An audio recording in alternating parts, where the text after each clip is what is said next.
विश्व 24 न्यूज हर पल आपके साथ। समरसत्ता महाकुंभ तीर्थदर्शन सोहळा विभाग मराठवाडा उपविभाग परभणी भाग परतूर वस्ती बिरसा मुंडा नगर पारधी समाज वस्ती संख्या अंदाजे 90 महिला 40 पुरुष 30 बालक स्थान महादेव मंदिर पारधी वस्ती वक्ते श्री ॲडव्होकेट सुरेश काळे श्री अमोलजी अग्रवाल आणि श्री कैलास चव्हाण दिनांक 20 फेब्रुवारी 2025 सायंकाळी ठीक 6 वाजता महाकुंभ कलशाचे पूजन करण्यात आले।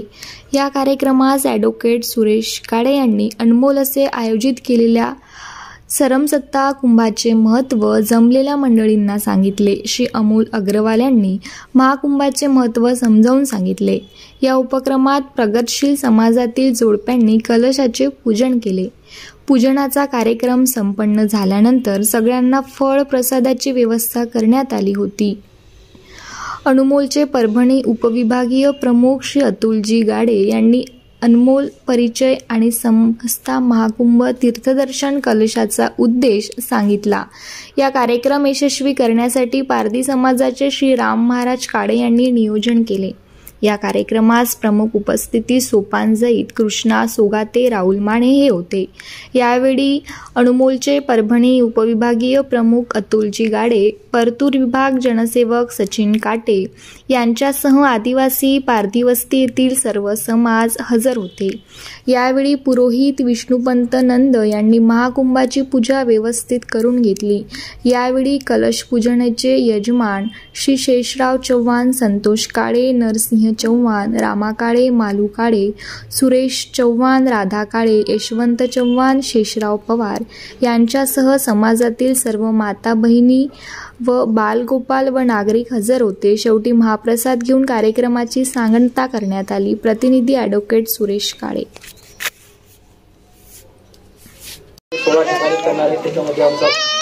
जो आदिवासी पाड्यावर तुम्ही हा उपक्रम छान प्रकारे करण्याचा जो संकल्प घेतला त्याच्याबद्दल मी आपला आभारी आहे। ज्यावेळेस टी व्ही ओपन करतो तर फक्त प्रयागराजचं पाहतो आणि त्याच्यातून तिथं सुद्धा जाण्याची आस निर्माण झाली। भरपूर लोक जातात येतात त्याच्यातून पाहतो की काय ॲक्सिडेंट वगैरे भरपूर काही गोष्टी घडतात। भीती सुद्धा वाटते। फक्त हे अवभाग्य जे अनुलोम संस्थेमार्फत हे जे जल आहे ज्या जलामध्ये सर्वांची इच्छा म्हणजे देशाचा पंतप्रधान ते एका सर्वसामान्य माणसापर्यंत सर्वांना तिथं जाण्याची इच्छा आहे। हे अवभाग्य आपल्यामुळे आम्हाला लाभलं। त्याच्यामुळं आदरणीय व्यासपीठावरील जे अनुलोम संस्थेचे जे परभणी विभागाचे जे आले सरांचं अतुल सर त्यांचं मी मनापासून आभार व्यक्त करतो। त्याचप्रमाणे इथपर्यंत आणण्याचं जे कार्य आमचे सचिन भाऊ यांनी वेळोवेळी म्हणजे आपण भारतात राहतो आणि सर्वात श्रेष्ठ म्हणजे जगातील सर्वात श्रेष्ठ हा हिंदू धर्म आहे आणि इतका छान धर्म कसा आपल्याला जोपासता येईल कारण की येणाऱ्या आगामी काळात आपण पाहतो जो तो ज्याच्या त्याच्या धर्म कसा मोठा आहे आम्ही कशी श्रेष्ठ आहोत हेच पटवून सांगण्यात पटाईत आहे। परंतु आपला धर्म हा सगळ्यात वेगळा आहे जगा वेगळा आहे। जो प्राण्यावर पक्ष्यावर सुद्धा प्रेम करतो असा आपला धर्म आहे। त्याच्यामुळं आपण आपला धर्म इतका हलक्यात घ्यावा नाही। आपण कसं आता हे एक शरीर आहे आणि शरीराचं एक एक अंग हे अनमोल आहे। त्याच्यामुळे कुठलाही पार्ट वेस्ट नाही। भारतात जातीय संरचना झाली आता कोण त्याच्या कर्मामुळं कोण कशामुळं ज्याच्या जातीत विभागला गेला कुठल्या जातीत कोणी जन्म घ्यावा वरिष्ठ सर्वसाधारण इथं ओळखतात। त्याच्यामुळे माझे श्रेष्ठ ज्येष्ठ त्याच्यानंतर माझ्या महिला भगिनी माझे सर्व बालमित्र यांना सर्वांना माझा जय श्रीराम। प्रथमतः आपण बसल्या सर्वांनी हात वर करावा। आपण एक बार जोरदार आपल्या भारत मातेची घोषणा देऊ। हात सगळ्यांचे वर सगळ्यांचे हात वर दोन जे तर माणसं असतील त्यांनीच हात वर करा जे ती समजून घ्या। भारत माता की भारत माता की जय जय जय जय जय भवानी जय शिवाजी भारत माता की धन्यवाद। आता सर्व मोकळे झाले। आता आजचा जो कार्यक्रम आहे म्हणजे महाकुंभ जो प्रयागराजमध्ये जो आयोजित केलेला आहे त्याचं महत्त्व असं असेल जवळजवळ 144 वर्षानंतर ज्यावेळेस या गॅलेक्सीमध्ये 3 ग्रह एका रेषेमध्ये आले त्यावेळेस हा योग जुळून आला आणि 44 वर्षानंतर जुळून आला. आता ही आपली पिढी पाहणार आहे. आता याच्यानंतर आपल्या कित्येक पिढ्या जातील त्यावेळेस त्यांना नशीब असेल की नसेल आणि पृथ्वी कधीपर्यंत आहे तुम्हालाही माहित नाही, मलाही माहित नाही. परंतु ते अहोभाग्य जे आपल्याला लाभलं, ही जी अनुलोम संस्था आहे त्यांच्यामुळे हे आपल्याला अहोभाग्य लाभलं आणि त्यांच्यामुळे आपल्याला इतक्या पवित्र दर्शन जे जल आहे त्याचं दर्शन झालं. आता सांगत असताना आता मी एक ॲडव्होकेट म्हणून काम करतो. तर इथं विविध जे धर्म आहेत इथं म्हणजे आम्हाला विखुरण्याचा प्रयत्न करतात. आता आदिवासी हा मोठा जर जमीन आणि जंगल आणि याचे अधिपती आहोत अगोदरपासून. परंतु आम्ही मूळचा हिंदू म्हणजे ज्यावेळेस भारताची संरचना झाली तर मूळचे आम्ही म्हणजे आम्ही इथं मूळ निवासी म्हणून इथं स्थायी झालो. परंतु इथं काही आमच्यातले जे काही राजकारणी जे काही खूप हुशार लोक आहेत ते आम्हाला इथं काय करण्याचं डिवायडेड जो इंग्रजांनी भारतात येऊन एक प्रकारचा भारतावर त्यांना राज्य करायचं होतं त्यासाठी त्यांनी आता आपण आदिवासी म्हणून त्याच्यामुळे महाराष्ट्रात शेड्यूल ट्राईब म्हणून आपण वावरतो इथं. आता माझी तर बांधव असतील त्यांना चांगलंच माहिती आहे. परंतु आता सुप्रीम कोर्टाचं एक सायटेशन आलं जो काय जे आपलं आरक्षण आहे त्याचे वर्गीकरण.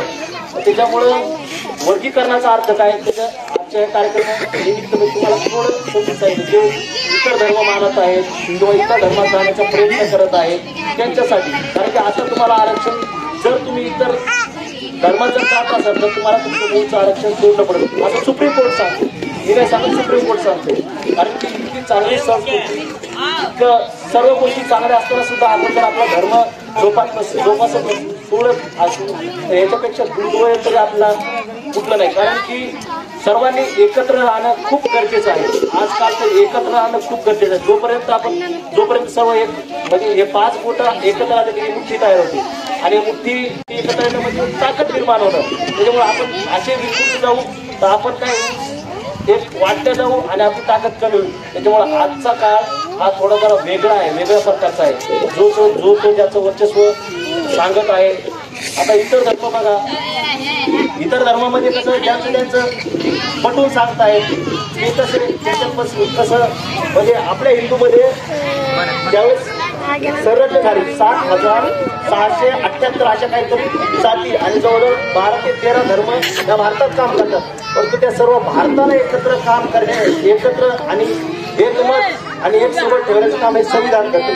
आपलं संविधानच म्हणतंय भारतीय राज्यघटनेचे फंडामेंटल राईट्स म्हणजे आपल्याला भारतीय राज्यघटनेने जे मूलभूत अधिकार दिलेले त्याचे मूलभूत अधिकारमध्ये सेक्शन 27 ते 28 29 हे सांगतंय की आपल्याला आपला धर्म जोपासण्याचा महाराज आपल्याला भारतीय संविधानाने अधिकार दिलेला आहे.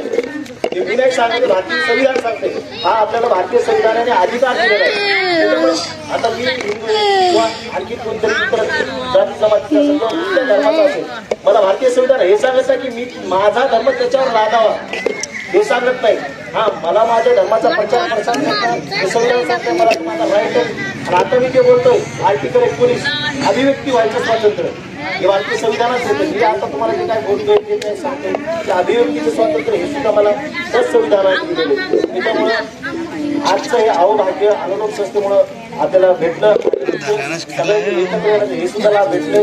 कारण की सर्वांनी एकत्र येऊन काहीतरी घेऊन जा. कारण की आपण जोपर्यंत सर्व एक आहोत तोपर्यंत सेफ आहोत ही सुद्धा गोष्ट तितकीच महत्वाची आहे. त्याच्यामुळं माझ्या बंधू भगिनी आमचा समाजात खूप बोलायचं आहे. कोणी काही सांगितलं सर त्यांच्या गोष्टीला तात्पुरतं मारायचं थोडंफार काही गोष्टीवर माणूस हा चुकीचा पुतळा आहे. माणूस हा मरेपर्यंत जन्मता मरेपर्यंत त्याला आशाच लागते मी आणखी तरी काहीतरी कमवून आणखी काहीतरी कमवून. परंतु या लालसेचा फायदा इतर समाज घेत आहे किंवा इतर धर्म घेत आहे. त्याच्यामध्ये आमच्या समाजातले काहीतरी लोक फोडून त्यांच्या समाजात घेऊन काहीतरी फूट काढण्याचा हा डाव चाललेला आहे. त्याच्यामुळं भारतीय राज्यघटनेचा आता जो आपला शेड्यूल ट्राईबचा जो कायदा आहे जे आपल्याला आरक्षण दिलेले त्याच्यामध्ये वर्गीकरणाचा जो कायदा आहे जर एखाद्या वेळेस इथं समित्या गठीत होणारे SDM लेवलला किंवा तहसीलच्या लेवलला आता मी शेड्यूल ट्राईब मध्ये नंबर 38 मध्ये आरक्षण घेतोय. उद्या माझा कुटुंबातला किंवा धर्माची पूजा तालुक्याच्या लेवलला जर गेला किंवा तहसीलच्या लेवलला गेला तर माझं कास्ट हे रद्द होईल. त्याच्यानंतर बोगलत बसू नका की माझं कास्ट कसं रद्द झालं. त्याच्यामुळे सर्वांनी आपला आहे तोच धर्म त्याच्यामध्येच आपण खुश राहायचं, काहीच अडचण नाही. भारतीय संविधान आणि भारत सरकार कुठल्याही सरकारने इतका मोठा उपक्रम आणि छान उपक्रम केला नाही. त्याच्यानंतर येत्या जे 15 वर्षापासून जो आदिवासी समाजाचा विकास या सरकारने लाभलेला आहे तो आतापर्यंत कुठल्याही सरकारने लाभलेला आहे. विशेषतः म्हणजे ज्यावेळेस SC/ST आयोग हा वेगळा झाला आणि त्याच्यामध्ये विशेषतः म्हणजे आदिवासी जो आयोग आहे त्याला वेगळा सोडला आणि SC आयोग हा वेगळा सोडला. त्याच्यानंतर भारतीय संविधान आणि भारतीय सरकारने आम्हाला खूप देण्याचा प्रयत्न केला. कारण 15 वर्षात विशेषतः पारधी विशेष योजना म्हणजे न्यूक्लिअर बजेट अंतर्गत आम्हाला खूप काही देण्याचा हा उपक्रम चालू आहे. कारण की या सरकारला वाटतं की शेवटपर्यंत जो माणूस आहे त्यांना या राज्यघटनेचा या भारत सरकारचा हा लाभ घ्यावा. आता त्याच्या अंतर्गतच हा उपक्रम आहे. वाटतं आज देवेंद्र फडणवीसची त्या पूजेची सुरुवात सचिन मोदी म्हणतात. मग आपलं सरकार इतकं सुद्धा आपला विचार करत नाही की मला सर्वसामान्य जे पुण्य पाहिजे ते आपण इथंच पाठवलं. त्याच्यामुळं कार्य करत असताना जोपर्यंत आपण सर्वांनी एक कोणाचे प्रश्न असो माझा असो तुम्ही माझ्याकडे या, माझ्याने जे सॉल्व्ह होतील ते या, तुमच्याने जे माझे प्रश्न सॉल्व्ह होतील ते सॉल्व्ह करा. परंतु असं एकामेकात पुढापुढीचे कधीच कारण बनलं नाही. या कार्यक्रमानिमित्त परभणीचे सर आलेले त्यांचे आभार मानतो. त्याच्यानंतर आमचे पत्रकार बांधव हे सुद्धा चव्हाण सर आले त्यांचे सुद्धा आम्ही धन्यवाद मानतो. एवढा मोठा सांगितलं कारण मी कोर्टात असताना फोन आला आणि 6 वाजता तुम्हाला हजर राहायचं आणि सरांमुळे आज हे भाग्य लाभले. आभार मानतो. माझी मंडळी माझ्या आया बहिणी माझे सर्व बालके यांचे सुद्धा मी आभार मानतो.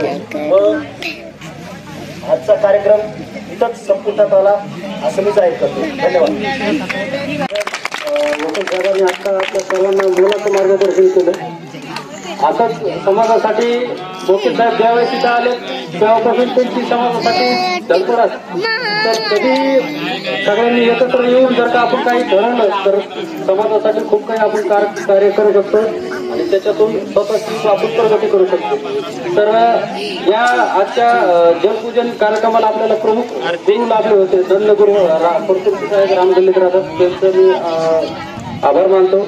आपण सर्वजण या पूजेत सहभागी झालात सर्वांचे आभार. आणि हे जल प्रत्येकाने थोडं थोडं घरी न्यायचंय. पिण्याच्या पाण्यात थोडं टाकायचं, आंघोळीच्या पाण्यात थोडं टाकायचं. म्हणजे आपण तिथं जाऊन आंघोळ करू शकतो नाही पण ज्या पाण्यात आपल्याला एक कण जरी आला तर आपल्याला तेवढं पुण्य लाभल्यासारखं होईल, तीर्थ आपण घेतल्यासारखं होईल. त्यामुळे जाताना प्रत्येकाने थोडं आणि आपल्याला राज्यातील महत्त्वाच्या आणि आपल्या भागातील ताज्या बातम्या पाहण्यासाठी आजच आमच्या विश्व 24 न्यूज चॅनलला यूट्यूबवर सबस्क्राईब करा आणि बेल आयकॉन प्रेस करा.